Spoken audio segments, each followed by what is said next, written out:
अस्सलाम वालेकुम। सेठी से सवाल के साथ मैं हूं सैयदा शनाज, मेरे साथ मौजूद है नजम सेठी साहब। अस्सलाम वालेकुम। सेठ साहब, पावर लंच के कल हमने सारी डायमेंशंस डिस्कस की, लेकिन एक डायमेंशन उसमें मिस हो गई। आज एक और बहुत बड़ी डेवलपमेंट भी है, उस पर बात करने से पहले ज़रा उस पहलू को निपटा लें जो बहुत अहम था लेकिन मिस हो गया। फील्ड मार्शल आसिम मुनीर साहब और अमेरिकन प्रेसिडेंट के दरमियान जो मुलाकात हुई, उससे मिलिट्री टू मिलिट्री ट्रैक की तो तजदीद होती है, लेकिन उससे सिविलियन क़यादत ने लेफ़्ट आउट महसूस किया होगा यकीनन कल तक या अब से थोड़ी देर पहले तक, और ऐसे लगा कि उन्हें बाईपास किया गया है, जिसकी वजह से बहुत से तज्जियाकारों ने कहा कि उन्हें घबराना चाहिए, मुस्लिम लीग नून और पीपल्स पार्टी को भी घबराना चाहिए। लेकिन अब से थोड़ी देर पहले एक ख़बर आती है कि जो मार्को रूबियो हैं वो वज़ीर-ए-आज़म पाकिस्तान से रब्ता करते हैं। इससे पहले उनका रब्ता इंडिया पाक टेंशन्स में हुआ था और अब वो फ़ोन करते हैं, और प्रेस रिलीज़ के मुताबिक उन्होंने कॉल किया शहबाज शरीफ साहब को और उसमें मुख्तलिफ उमूर पर गुफ्तगू हुई है। लेकिन इसका जो आखिरी कुछ जुमले हैं वो ये कह रहे हैं कि उन्होंने पाकिस्तान की हौसला अफजाई की और पाकिस्तान को शाबाश दी उसके किरदार पर, और ये कि उसके ताल्लुकात ईरान के साथ क्योंकि बहुत अच्छे हैं तो वो अपना किरदार अमन व अमान की कोशिशों में अदा करता रहे ईरान की बाबत। इसके अलावा भी बहुत सी और चीज़ें इसमें बताई गई हैं कि किन अमूर पर बात हुई, बड़ी डिटेल्ड गुफ्तगू थी। लेकिन अब आपके ख्याल में वो इम्प्रेशन ख़त्म हो गया कि एक तरफ किया गया है पाकिस्तान की सिविल क़यादत को? हाँ, मेरा ख्याल है यू आर राइट। इसको कहते हैं नेटवर्किंग। आई थिंक हमारी तरफ से भी नेटवर्किंग हो रही है और उनकी तरफ से भी नेटवर्किंग हो रही है ताकि everybody is on the same page. मगर मैं समझता हूँ कि सिविलियन हुकूमत को कोई ख़तरा नहीं है। आज जैसे हमने कल डिस्कस किया था कि ये जो भी हुआ है ये कुछ अरसे से इसकी प्लानिंग हो रही थी, और इसलिए आई थिंक शहबाज शरीफ साहब जो है ही was fully in the loop. So इसलिए I don't think there is any confusion. मगर जो असली खबर है वो ये है कि अब क्या कमिटमेंट की है हमारे लोगों ने वहाँ, या उन्होंने क्या मांगा इनसे। अब यहाँ बहुत सी अफवाहें चल रही हैं, कोई कहता है उन्होंने बेसिस मांगे हैं, कोई कहता है ये, कोई कहता है वो। मेरा ख्याल है आई थिंक जो बात डोनाल्ड ट्रंप ने कही है उसकी तरफ तवज्जो देनी चाहिए। डोनाल्ड ट्रंप ने कहा कि ये लोग जो है पाकिस्तानी, ये ईरान को बड़ी अच्छी तरह समझते हैं। अच्छा, ये बड़ी इंपॉर्टेंट बात है ये कहना जी, कि मतलब ये है कि हमसे बेहतर समझते हैं ईरान को। हाँ, they know Iran better than others. तो मतलब क्लियर हो गया मुझे जी कि हमने ऑफर किया होगा और उसने एक्सेप्ट कर लिया होगा हमारा ऑफर। और वो ऑफर क्या है, हमने कहा होगा हमें भी एक मौका दें to talk to Iran, to play a role and to get Iran back on the negotiating table and to make concessions, because no one wants American involvement in this conflict. इसके लिए हमारे लिए भी बहुत खतरा है इसके अंदर, and you don't want to destabilize this region like this. तो इसलिए we would like to play a role. और अभी आपने जिक्र कर दिया कि हमारे आर्मी चीफ की भी मुलाकात हुई थी ईरानियन आर्मी चीफ से, तो मतलब ये है कि तल्लुकात हमारे ठीक ठाक हैं। और जैसे कल भी मैंने जिक्र किया कि पार्लियामेंट के अंदर, ईरान की पार्लियामेंट के अंदर काफ़ी तारीफ हुई हमारी और हमारे मौक़िफ़ की। So I think Pakistan is going to play a role. और ये जो 2 हफ्ते की मोहलत मिली है, आई थिंक ये कुछ इस किस्म की बातें पहले हो चुकी थी। इसी होता ये है कि इस किस्म की मुलाकात से पहले बहुत सी बातें पहले हो जाती हैं कि वो ये पूछेंगे, आप ये कहेंगे, तो ये बातें पहले हो जाती है। फिर फेस टू फेस जब होता है तो वहाँ कॉन्फर्मेशन हो जाती है बात, या एलेबोरेशन हो जाती है, उसको आगे बढ़ के की बात की जाती है। मगर जो एजेंडा आइटम्स होते हैं ना, वो पता होता है आपको कि टॉकिंग पॉइंट्स क्या हैं, एजेंडा आइटम्स क्या हैं, क्या नहीं। तो जैसे हमको सबको पता है कि ये कुछ अरसे से ये बात चल रही थी, तो आई थिंक बहुत सी बातें पहले हो गई थी और यहाँ जाके डोनाल्ड ट्रंप को मनाना था और उसने इनकी बात सुननी थी। तो मेरा ख्याल है इन्होंने कन्विंस कर दिया है कि we can play a role and allow us, give us some time, number one. Number two, Trump ने ये कहा ओके ठीक है, बिकॉज ट्रंप भी नहीं चाहता कि कोई गड़बड़ हो जाए। ही ऑल्सो वॉन्ट्स सेटलमेंट हो जाए तो उसके नंबर लग जाएंगे। American involvement in a war will be problematic for him also. उसकी जो कंस्टिट्यूंसी है, मेक अमेरिका ग्रेट अगेन, वो नहीं चाहते कि ये अमेरिका को वॉर के अंदर लेके जाए। और आपने देखा कि वहां की कांग्रेस के अंदर भी बातें शुरू हो गई हैं कि प्रेसिडेंट से ये पावर नहीं होनी चाहिए, एक सिर्फ कांग्रेस के पास पावर होनी चाहिए टू गो टू वॉर। तो ये बातें भी शुरू हो गई हैं, तो उसे एहसास है इस बात का। और ये जो 2 हफ्ते की मोहलत दी है, आई थिंक अब 2 हफ्ते या इससे कम we can't say, because Trump के बारे में ये जरूर है वो आज एक बात करता है कल फिर चेंज कर देता है। मगर अगर इफ यू गो बाय जो पहले की बात हुई उससे 60 दिन दिए थे और 61st डे इसराइल ने अटैक कर दिया, तो अब उसने 2 हफ्ते और दिए। मेरा ख्याल है दिस इज, एक तरफ तो उसने अपने जहाज वहाज भेज दिए, वहां टैंकर्स भेज दिए रिफ्यूलिंग के लिए टू हेल्प इसराइल। दूसरी तरफ उसने कुवैत वगैरह से अपने जो जेट्स स्टेशन है अमेरिकन बेसिस पे, उनको विड्रॉ करके सेफर प्लेसेस पे लगा भेज दिया। इंडिकेशन ये है कि we are ready to go to war. अच्छा, दिस इज ये टैक्टिक्स यही होते हैं कि जी हम आ गए हैं, हम मारेंगे अब, और सब इंडिकेशन सिग्नलिंग जो है ना वो हो जाती है। मगर that is the way you arrive at a negotiating position. तो मेरा ख्याल है कि अब you will get another chance at negotiation. अब यूरोप में तो आपको पता ही है इस वक्त यूरोपियंस और ईरानियंस बैठे हुए बात कर रहे हैं जी। और आपको ये भी पता है कि जब पहले ये डील हुई थी विद अमेरिका तो उसमें भी यूरोपियंस ने रोल अदा किया था जी। और अब भी यूरोपियंस नहीं चाहते कि ये जंग हो। So I think things are moving in the right direction and I think Pakistan कोई ना कोई रोल अदा करेगा। मैं आपको एक हिंट देता हूँ जी। अभी हमारी डेलीगेशन वही है ना, वॉशिंगटन में ही है जी। तो जब ये वापस आएंगे तो जरा नोट कीजिएगा ये रास्ते में कहाँ रुकते हैं। अच्छा, स्टॉप ओवर कहाँ करते हैं? ये जो डेलीगेशन फील्ड मार्शल की क़यादत में वहाँ गया है फॉर 5 to 7 days ट्रिप का ड्यूरेशन बताया जा रहा है। आप कह रहे हैं वो वापसी पर कहाँ रुकता है ये देखना होगा। Okay, very important. Look out for it. Middle east में ठहरेंगे कहीं? अब मैं इससे ज्यादा बात नहीं करता, ठीक है ना? अच्छा। आप लोग भी थोड़ा सा होमवर्क करें ना, थोड़ी सी आप अपने चिड़े और कब्बे उड़ाए थोड़े से। नहीं सेठ साहब, हमारे पास अब हम ड्रोन की तरफ जा रहे हैं, अब हम इन परिंदों पे इक्तफा नहीं करते। लेकिन मैं वापस आती हूँ इस प्रेस रिलीज की तरफ। असल में जब कल आपसे ये पूछा गया कि उस मुलाकात में क्या क्या बातें ज़रा गौर आई होंगी, तो आपने ज़ाहिर है उनका अहाता किया कि पॉसिबली ये डिस्कस हुआ होगा, और आपने ये भी कहा वहाँ आपकी चिड़िया नहीं थी। लेकिन ये गुफ्तगू जो आज हुई है इसमें यहाँ तक कि इंडिया के साथ मीनिंगफुल डायलॉग की भी बात की गई है, जम्मू कश्मीर का भी जिक्र है, इंडस वाटर ट्रीटी का भी है, और BLA and TTP and other militant groups जिसके लिए US ने अपने ताउन का यकीन दिलाया है। सेक्रेटरी रूबियो ने कहा है कि अमेरिका ताउन करेगा। तो ये जो पॉइंट्स इसमें बयान किए गए हैं, क्या वही फील्ड मार्शल की मुलाकात में भी ज़ेर बहस आए होंगे? नहीं, देखिए तो हमारी तरफ से तो यही बात आती है ना कि हम तैयार हैं इंडिया के साथ ऑपोजिट डायलॉग करने के लिए, सारे इश्यूज टेबल पे रखने के लिए जी। यहाँ तक कि हमने तो ये भी कहा होगा कि हम तो वेलकम करते हैं, आप कोई रोल अदा करना चाहते हैं हम आपको खुली छुट्टी देते हैं, आप रोल अदा करें। तो ये तो उन्होंने कहा होगा क्योंकि उन्हें पता है ट्रंप चाहता है कुछ करे वो।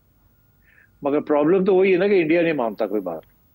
और आपने देख ही लिया कि नरेंद्र मोदी का जो बयान आया कल, दे बेसिकली सेइंग कि आप झूठ बोल रहे हैं ट्रंप, आपने हमारे साथ कोई ऐसी बात नहीं की और हमने कोई आपको कमिटमेंट नहीं की टू डू एनीथिंग। और वो अभी तक वही हॉर्न बजा रहे हैं कि जी हम तो अभी तो पॉज है, हमने तो अभी बात खत्म नहीं की ऑपरेशन सिंदूर की एंड सो ऑन।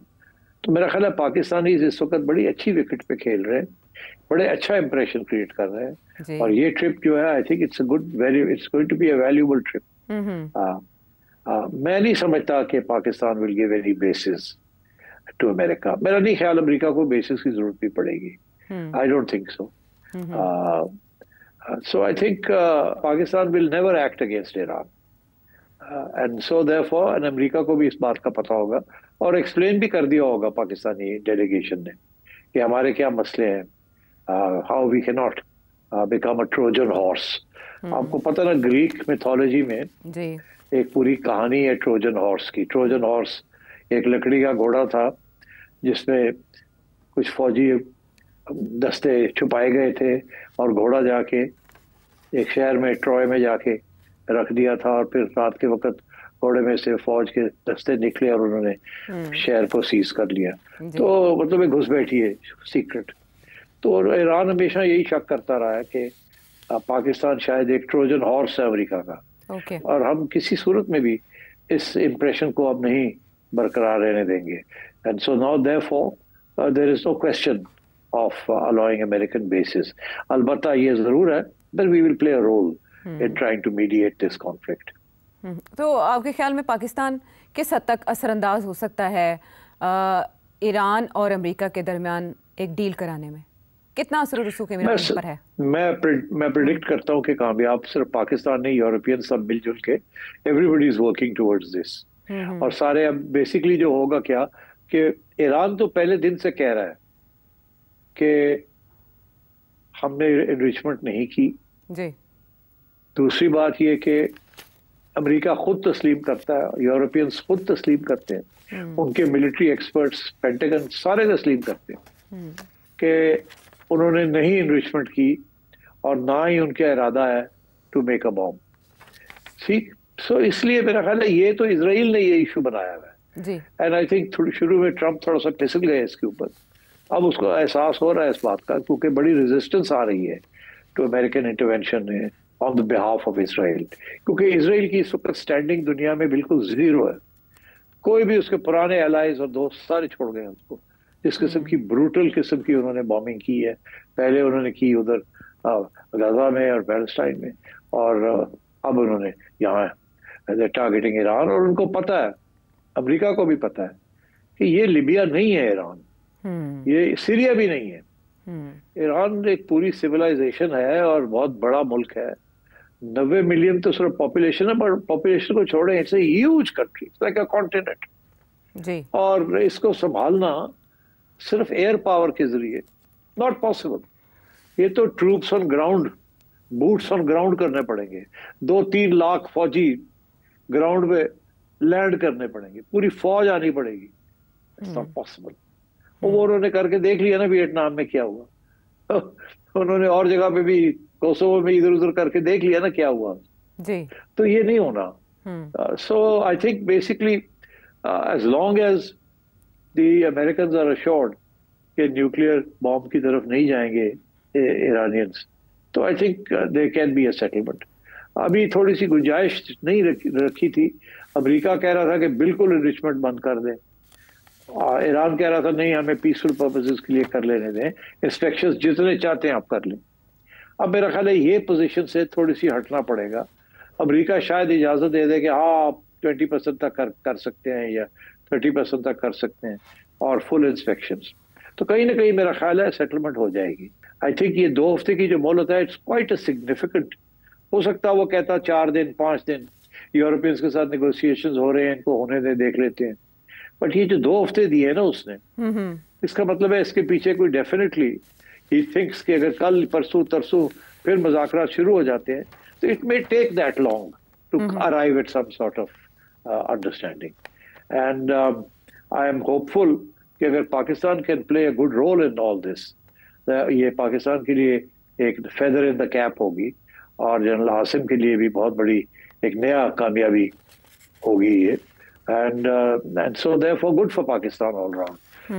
अल्लाह करे कि पाकिस्तान की एफर्ट्स भी कामयाब हो, यूरोपियंस की एफर्ट्स भी कामयाब हो, और ईरानियंस जो हैं और Americans they can finally come to some understanding and this ये जो क्राइसिस है ये चल रहा है। ये तो second feather in the cap हो जाएगा ना इंडिया और पाकिस्तान के दरमियान जो हुआ, जिसके बाद फील्ड मार्शल बने और फिर अमेरिका का ये ट्रिप हुआ। कहा जा रहा था कि पहले सिर्फ पेंटागन और सेंटकॉम से मुलाकातें शेड्यूल थी, लेकिन बाद में रीशेड्यूल किया गया और फील्ड मार्शल जाके अमेरिकन प्रेसिडेंट से मिले। सेठी साहब, एक चीज़ बहुत ज़्यादा तवातर से की जा रही है, वो ये कि फील्ड मार्शल ने इन्वाइट किया प्रेसिडेंट ट्रंप को कि वो पाकिस्तान आए, और आज की जो ये फ़ोन कॉल है इसमें भी प्राइम मिनिस्टर शहबाज शरीफ ने सेक्रेटरी रूबियो को भी कहा है आप भी तशरीफ़ लाएँ, और प्रेसिडेंट ट्रंप को भी कहा है। वो कह रहे हैं फ्रीक्वेंट हमारी इंगेजमेंट्स आपस में बहुत ज़रूरी हैं। तो आप इन कमिंग टाइम्स जहां ये अनोखी चीज़ अनहोनी हो गई कि फील्ड मार्शल से मिले डोनाल्ड ट्रंप, तो आप विजिट भी देख रहे हैं यूएस ऑफिशियल्स का पाकिस्तान में? नहीं, यूएस ऑफिशियल्स तो आते जाते रहेंगे, बट ट्रंप नहीं आएगा। ट्रंप उसी सूरत में आएगा जब वो इंडिया जाएगा और फिर इंडिया से पाकिस्तान आएगा, और वो पता नहीं वो कब होगा कब नहीं होगा। ये हो नहीं सकता कि अब वो इंडिया जाए और फिर पाकिस्तान ना आए, तो और ये हो नहीं सकता कि वो पाकिस्तान जाए और इंडिया ना जाए। सो ये इसको करना पड़ेगा शेड्यूलिंग। इस वक्त इंडिया में ट्रंप साहब का जो गुडविल है वो बहुत कम है, और मेरा ख्याल है ये क्राइसिस के बाद इंडिया अमेरिका रिलेशंस भी रिपेयर करने पड़ेंगे किस हद तक, बिकॉज इस वक्त तो पाकिस्तान इज फ्लाइंग हाई और इंडिया बड़ा नाराज है। तो सर, जिस तरह से इस प्रेस रिलीज में जिक्र किया गया बार बार इंडिया के साथ हल तलब मामलात का, इस वक्त ना सेक्रेटरी रूबियो इस पोजीशन में है और ना प्रेसिडेंट ट्रंप के वो इंडिया और पाकिस्तान को एक मेज पर बिठा सके। मुश्किल है, इंडिया नहीं बैठेगा। ओके, इंडिया अभी नहीं बैठेगा। ठीक, इसके लिए काफी मेहनत करनी पड़ेगी। मगर पता नहीं आपने एक गौर किया कि नहीं किया एक और चीज के ऊपर। इस वक्त ये जो रेजीम चेंज की बात हो रही है इन ईरान, हो रही है ना, इन ईरान, और सब लोग यही कह रहे हैं कि नेतन्याहू तो ये चाहता है, और शायद अमेरिका भी ये चाहता है कि अगर और कुछ नहीं तो रेजीम चेंज हो जाए। मगर बड़े इंटरेस्टिंग सवाल खड़े होते हैं ये रेजीम चेंज के ऊपर। पहली बात तो ये है कि इस वक्त कोई कैंडिडेट या कोई पार्टी नहीं है जिसको ये उठा के और खड़ा कर दे। कोई ऐसी ऑपोजिशन पार्टी, कोई ऐसी चीज नहीं है जो कि सारे ईरान को संभाल ले। और ये रजा शाह पहलवी का जो बेटा है, इसके तो बस की बात नहीं, सवाल ही पैदा नहीं होता इसको एक्सेप्ट कर ले। मगर एक और बड़ी इंटरेस्टिंग बात है, वो लोग जो एनालिस्ट ये कह रहे थे, इजराइलीज स्पेशली, कि ईरान के अंदर एक मूवमेंट शुरू हो जाएगी अगेंस्ट द इस्लामिक रेजिम, और हमें सिर्फ हवा देने की जरूरत है, फंडिंग की जरूरत है। लोग बड़े नाराज हैं इस गवर्नमेंट से, स्पेशली विमेन, और जो सख्ती, जो कंजर्वेटिविज्म है, और जमहूरियत चाहते हैं लोग, और ये अच्छा मौका है इन लोगों को उकसाने का। अच्छा, वो हुआ नहीं। हुआ ये कि सारे के सारे लोग वो अयतुल्लाह के पीछे खड़े हो गए। ये बिल्कुल ऐसे ही हुआ है जैसे जब इंडिया के साथ हमारा मसला बना है तो पीटीआई वाले भी और बाकी लोगों के साथ, हमारी इस्टेब्लिशमेंट के साथ खड़े हो गए बिकॉज ऑफ नेशनलिज्म। और ईरानी नेशनलिज्म तो बहुत स्ट्रांग है। तो अब मैं देख रहा था बहुत से क्लिप्स और videos from with in Iran, और वहां से तो यही सेंटिमेंट है कि जो भी होगा we will stand with our regime. हम अमेरिकन इंपीरियलिज्म और इजरायली ब्रूटैलिटी को नहीं एक्सेप्ट करेंगे। तो मेरा ख्याल है वो जो है ना रेजिम चेंज का, कि अंदर से उकसाया जाए, कोई ऑपोजिशन खड़ी की जाए, कोई, वो मेरा ख्याल है बिल्कुल that is a non starter. वो नहीं होना। अब इसीलिए फिर इनको सोचना पड़ेगा कि अगर बॉम्बिंग भी करते हैं तो उससे ऑब्जेक्टिव क्या है। अगर तो ऑब्जेक्टिव रेजिम चेंज है वो तो होने कोई नहीं। तो अगर ऑब्जेक्टिव ये है कि न्यूक्लियर प्रोग्राम खत्म करना है, तो वो उसके दो ही तरीके, या तो आप न्यूक्लियर फैसिलिटीज को बिल्कुल खत्म कर दें, और या आप नेगोशिएट करके कोई डील कर ले, better deal than the last time. अच्छा, अब better deal than the last time रुक गई थी ना, वो हुई नहीं, तो इसीलिए तैयारियां हो गई थी कि जी अब वो फोर्दा के जो न्यूक्लियर साइट है जो कि 300 फीट से ज्यादा नीचे बेरिड है, वो तो आम बम के साथ तो उसको नुकसान नहीं पहुंचाया जा सकता। वो एक पहाड़ के नीचे जी। और असली वही सबसे ज्यादा सेंट्रीफ्यूजेस जो है वो वही हैं। That is the main enrichment plant. तो उसमें आप अगर बस्टर्स बॉम्ब भी ले आएंगे जो कि सिर्फ अमेरिका के पास है और B-2s, और वो अगर आके बमबारी कर तो फिर भी आप उतना डैमेज नहीं कर सकते। या तो तसलसल एक ही जगह पे बम मारते जाए, 1 2 3 4 5 6 7 8 9 10, ओवर से अ वीक ऑफ बॉम्बिंग जी कि आप उस फैसिलिटी को नॉकआउट कर दें। अदरवाइज तो सिर्फ ये होगा कि ठीक है, जो नीचे टनल्स बनी हुई हैं और वो थोड़ी बहुत डिस्टर्ब हो जाएंगी, कोलैप्स कर जाएंगी एटसेट्रा, बट द मेन जहाँ सेंट्रीफ्यूजेस हैं दे स्टिल बी प्रोटेक्टेड। तो ज्यादा से ज्यादा इस किस्म की फौजी कार्रवाई के साथ आप 3 महीने 6 महीने साल आप डिले कर सकते हैं, but you can not knock it out. और क्योंकि ईरानियंस को पता है हाउ टू एनरिच यूरेनियम, आज नहीं कल नहीं परसों they can go back to it. So it is better to have a regime and a deal where inspections take place, and so therefore none of this is required. तो अब मेरा ख्याल है कि we are on that verge कि या तो ये अगले 2 4 5 10 दिन के अंदर अंदर कोई सेटलमेंट हो जाएगी, अगर नहीं होगी तो मेरा ख्याल है कि फिर एक राउंड और लगेगा of attack from the other side, कि जी ये पौधा के ऊपर भी थोड़ी बहुत डैमेज किया जाए, ताकि ये ना हो कि डील हो जाए और ये इसको डैमेज ना किया जाए।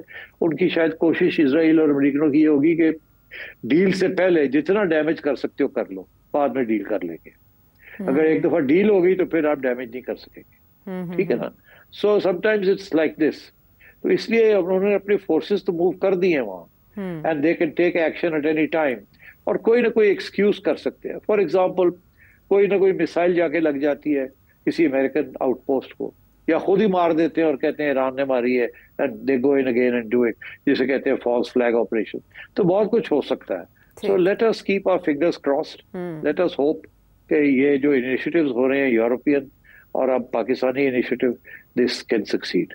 ठीक है, लेकिन इस जंग को छेड़ के इसराइल जो मकासद हासिल करना चाहता था अभी तक उनमें कामयाब नहीं हुआ। यही वजह है कि डोनाल्ड ट्रंप बिल्कुल ब्रिंक पर आकर उन्होंने 2 हफ्तों की विंडो अब दे डाली। उनके पेश नज़र ज़ाहिर है ये भी है कि लॉन्ग टर्म वॉर सस्टेन था इसराइल भी और ख़िता भी, और इसके अलावा लीबिया वाली मिसाल भी उनके बैक ऑफ माइंड में मौजूद है। और भी बहुत से मामला बात करेंगे सेठी साहब से एक ब्रेक के बाद।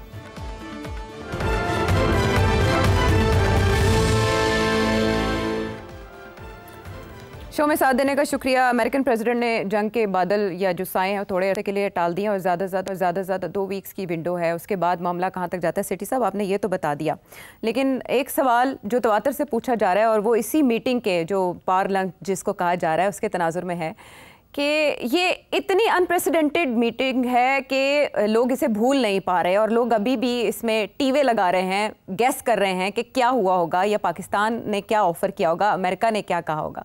मुझे आपसे ये जानना है कि डू यू थिंक कि ये पाक अमेरिका रिलेशनशिप में ओवर टाइम जो जैसा रहा एक रीसेट है?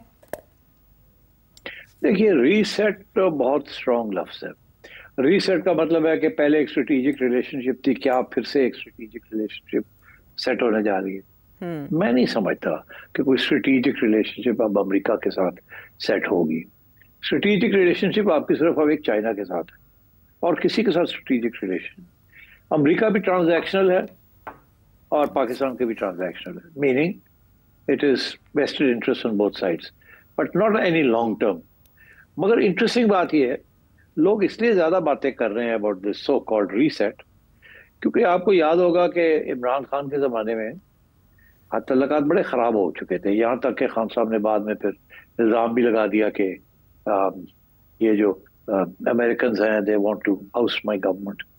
लोग भूल जाते हैं और पीटीआई वाले भूल जाते हैं कि खान साहब जब अमेरिका से वापस आए थे तो उन्होंने जब इस्लामाबाद एयरपोर्ट पे लैंड किया तो अभी तक अब मुझे याद है उन्होंने कहा था कि मुझे इतनी खुशी और इतनी कामयाबी नहीं हुई जब से मैंने वर्ल्ड कप जीता था 1992 में। ये मुझे लफ्ज़ उनके याद, ऐसा लगा जैसे वर्ल्ड कप जीत के आया हूँ। हाँ, मतलब है कि, और वही इमरान खान साहब थे जो कि 1 साल के बाद कह रहे थे कि अमेरिका ने मुझे निकाल दिया। तो बात यह है कि ये पीटीआई वाले दोस्त हमारे भूल जाते हैं कि पहले इन्होंने अमेरिका को हीरो बना दिया, फिर अमेरिका को गालियां दी, फिर अमेरिका के पास चले गए लॉबिंग करने, और फिर यहाँ इंतजार में थे कि अब ट्रंप आएगा तो हम इमरान खान रिहा हो जाएंगे।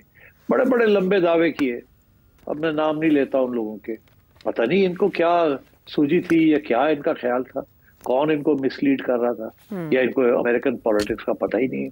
अच्छा। तो वो सिचुएशन जहाँ के डोनाल्ड ट्रंप ने सलाम दुआ नहीं ली इमरान खान के बारे में, और ये तवक्को कर रहे थे कि उनको रिहा करवा देंगे। तो अब ये जो जिस किस्म की वेलकम और मीटिंग की है with the army chief, I think it's quite an outstanding shift. But whether it is a reset, I don't know. Reset से मुराद क्या है? क्या अब अमेरिका आपको मिलिट्री हथियार देगा? क्या अमेरिका आपको billions of dollars military add देगा? No. अच्छा। आपको जो देना है वो IMF से मिलेगा, वर्ल्ड बैंक से मिलेगा, वगैरह वगैरह, और शायद कुछ spare parts going forward, depending आपका रोल क्या है इस क्राइसिस के अंदर। वो शायद आपको थोड़े बहुत, क्योंकि वो स्पेयर पार्ट्स तो चाहिए होते हैं ना, आपके पास बहुत सी अमेरिकन इक्विपमेंट है, स्पेशली F-16s वगैरह। तो मेरा ख्याल है इस किस्म के इश्यूज हैं, मगर beyond that I don't think अब कोई स्ट्रेटेजिक रिलेशनशिप बनेगी। अलबत्ता इंडिया की जो स्ट्रेटेजिक रिलेशनशिप है विद अमेरिका वो अफेक्ट होगी, और उसके ऊपर अब हमें तवज्जो देनी चाहिए कि अब इंडिया की क्या रिलेशनशिप होगी with America under Donald Trump.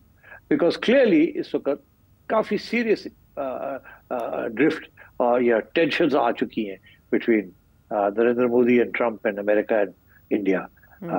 And America जितनी भी गुडविल थी डोनाल्ड ट्रंप की इन इंडिया, वो सब फारग हो चुकी है इस वक्त। तो I think we should focus not on any strategic gains by Pakistan, but strategic loss by India, जो कि relatively speaking is good, is a strategic gain for us. But in any long-term relationship, no. हमने China को at every stage, we have kept China informed and we will continue to do so. And हमारी सारी जो इस वक्त we are going to be part and parcel of the revival of the Road and Belt Initiative, and also in terms of our defense requirements, China will be our strategic partner. Okay sit साहब, एक और चीज़ की वजाहत कर दें। जिस तरह के बयान डोनाल्ड ट्रंप ने दिए, ये जिस तरह की उनकी शख्सियत है, लाइक आई लव पाकिस्तान, और मेरे लिए एजाज़ की बात है फील्ड मार्शल आसिम मुनीर से मिलना, लवली पीपल, ग्रेट लीडरशिप, ये डोनाल्ड ट्रंप की पर्सनैलिटी को जहन में रखते हुए पल में तोला पल में माशा, आप क्या कहते हैं कि इन नवाजिशात को, इन आयात को ज़ाती हैसियत में देखना चाहिए या इसे US की फॉरेन पॉलिसी के ज़िम्न में ही देखा जाना चाहिए? ज़ाती भी नहीं, फॉरेन पॉलिसी भी नहीं। देन डोनाल्ड ट्रंप ऐसी बातें करता है, जो उसका दिल चाहता है बोल देता है। आपने देखा नहीं कि वो फ्रांस वाले प्रेसिडेंट को उसने कैसे स्नब किया? उस बेचारे ने इतना ही कहा ना कि ये G7 की मीटिंग छोड़ के चला गया है because he is got to work on the ceasefire और ऑन। तो उधर से ट्रंप ने उसको ऐसा ट्वीट मारा, इंसल्ट कर दिया कि you don't know what you are talking about, तुम तो ऐसे फजूल बातें करते हो।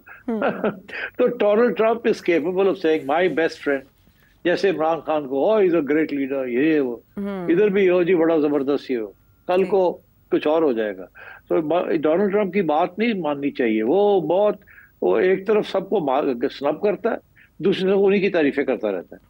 तो वो he plays this double game, किसी को पता ही ना चले कि मेरे ज़हन के अंदर है क्या। So nobody should trust Donald Trump. Okay, ठीक है। इसकी एक बड़ी मिसाल जिसके बारे में आपने प्रेडिक्ट भी कर दिया था, इलॉन मस्क के साथ इनका रिलेशनशिप कैसा रहा, उसी को ध्यान में रख लेना चाहिए। ओके, और बहुत से मामलात एक ब्रेक के बाद।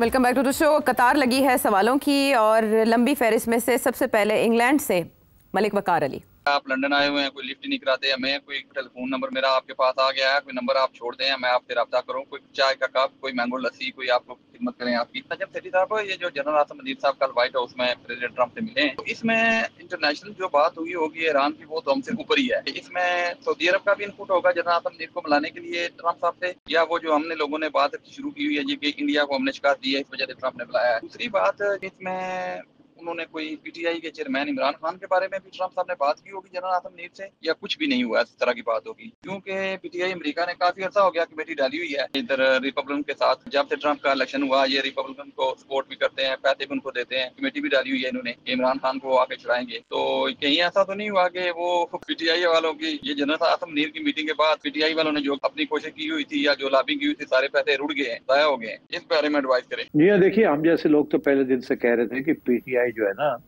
उन्हें अमेरिकन पॉलिटिक्स के बारे में नहीं पता खास, और वो उनका ख्याल था 4 पैसे लगाएंगे और कोई ना कोई कार्रवाई करवा लेंगे, और कुछ सेनेटर से और कांग्रेसमैन से उन्होंने कुछ बयानबाजी भी कर ली।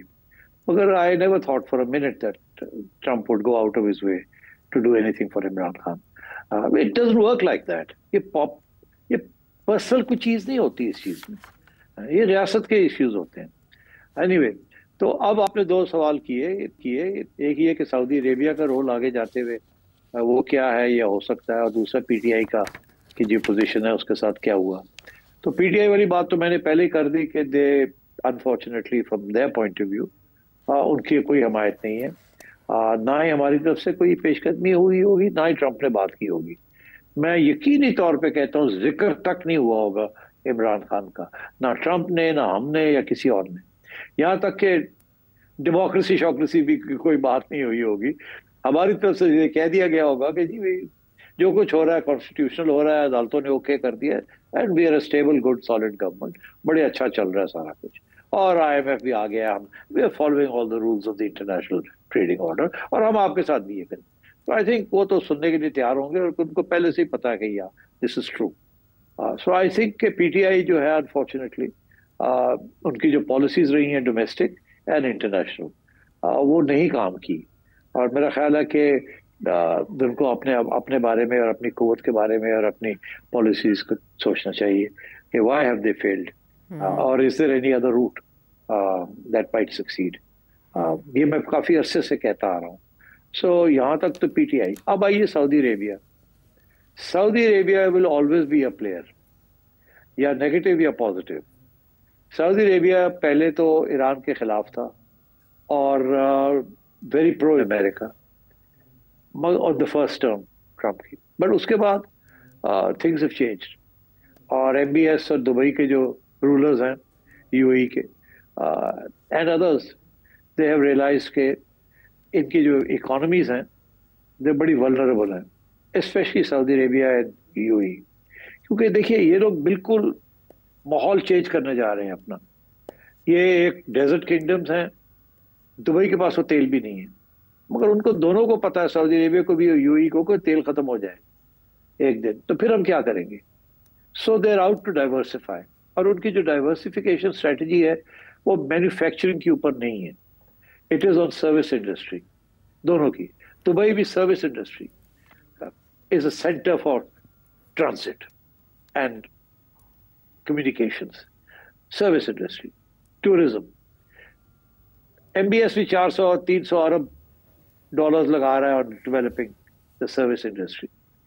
उनके लिए तो एक रॉकेट आके गिर गया ना ईरान का, तो सारे भाग जाएंगे वहां से। तो इसलिए they can't afford, and I think उनको इस बात का एहसास हो चुका है, इसीलिए उन्होंने they have made up and settled their issues with Iran, और वो जो रिलीजियस इश्यूज थे वो खत्म कर दिए। And so I think Saudi Arabia is very keen कि लड़ाई झगड़े ना हो और कोई ना कोई सेटलमेंट हो जाए, and they don't want regime change in Iran. उनके तो अच्छे तल्लुकात हो गए हैं ईरान के साथ, एटलीस्ट नॉन एंटेगनिस्टिक।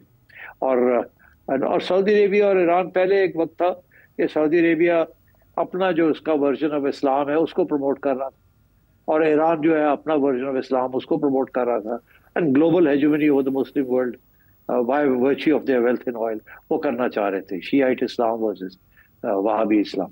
मगर मेरा ख्याल है कि सऊदी अरेबिया ने तो वो ऑब्जेक्टिव अबैंडन कर दिया है। और उधर सऊदी अरेबिया में भी मेरा ख्याल है इस राउंड के बाद जब उन्हें एहसास हो गया इस बात का कि सीरिया भी गया, हमास और हिजबुल्लाह डिग्रेड हो गए, लिबिया भी गया, जॉर्डन है ही नहीं, कुवैत है ही नहीं, तो अब हम अकेले रह गए हैं।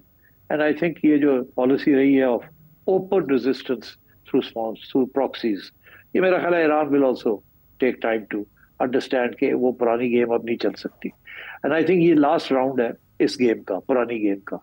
And now maybe it's time for Iran to stop also being very aggressive internationally. But if the Ayatollahs could concentrate on building their own country, giving a little more freedom, और economic development करें और ये ख़त्म करें ये nuclear issue जो है, ताकि अपनी सैंक्शंस ख़त्म हो और ये कार डेवलपमेंट हो सके ईरान के अंदर। मगर मैं एक बात आपसे कहता चलूं before we end this programme, मैं सुन रहा था आयतुल्लाह खमेनी का अभी एड्रेस किया उन्होंने,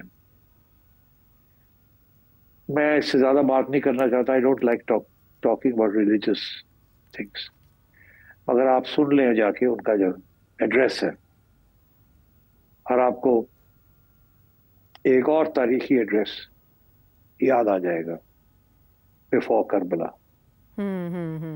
तो इस किस्म का मूड है वहां, तो मेरा ख्याल है कि it's best to sort this out quickly. ठीक सिर साहब, प्रोग्राम एंड करने से पहले मुख्तसरन एक सवाल भी मुख्तसर है, और जब मैं आप पे छोड़ूंगी आप क्या जवाब देते हैं इसका, लेकिन बड़ा दिलचस्प सवाल है, पता नहीं जहन में ये आइडियाज़ कैसे आते हैं। अमजद साहब झंग से पूछना था कि ये सेठी साहब वाकई इतने काबिल हैं या आप लोगों ने प्रोग्राम फिक्स किया होता है, मतलब पहले सवालों जवाब तय किए होते हैं?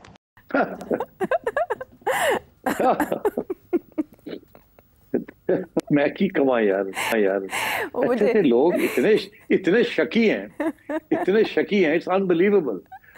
मैं इनको बता दें जी कैसे ये प्रोग्राम होता है। ये समझते हैं कि हम बड़े जीनियसेस हैं, और बात ये जी कि आयशा अपनी पूरी रिसर्च करती है, मेरी रिसर्च टीम पूरी रिसर्च करती है, मैं अपनी रिसर्च करता हूँ। सारा हफ्ता हम वीडियोस, आर्टिकल्स, स्टेटमेंट्स इसको देखते रहते हैं। मेरी टीम अपनी तरफ देखती है, आयशा अपनी तरफ देखती है, मैं अपनी तरफ देखता हूँ। फिर हम एक्सचेंज करते हैं सारी इंफॉर्मेशन ओवर द इंटरनेट एक दूसरे को, वो आता रहता है।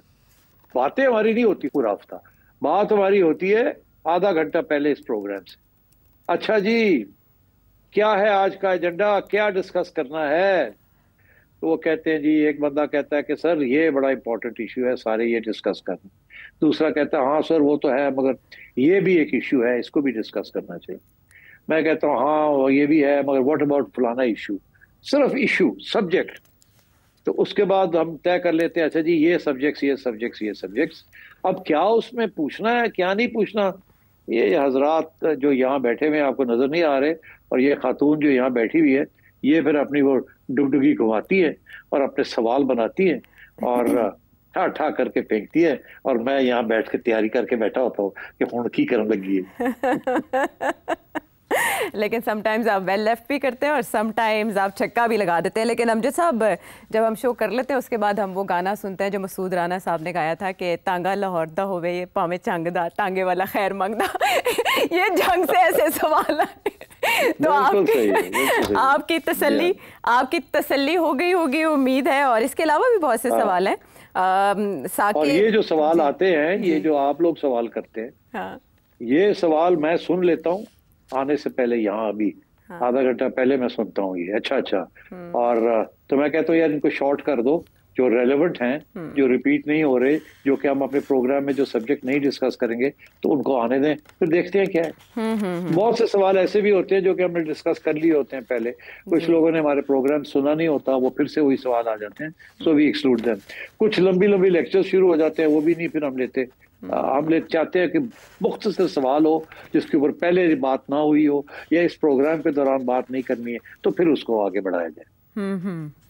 यानी ये तो वाज़े हो गया कि आप सब के जितने व्यूअर्स क्वेश्चंस भेजते हैं ऑडियो या वीडियो, सेठी साहब की समात तक ज़रूर पहुंचते हैं। साकिब इंग्लैंड से, वहीद अहमद लाहौर से, मोहम्मद कमाल सिद्दीक दुबई से, रिजवान आफरीदी पेशावर से, इसके अलावा अदील लाहौर से, उम्मीद जी लखनऊ से, अरसलान अमीर अमेरिका से। हम चाहते थे कि आपके सवाल शामिल करें लेकिन वक्त था मुख्तसर, आइंदा के प्रोग्राम्स में उठा रखेंगे। अल्लाह ने के बाद।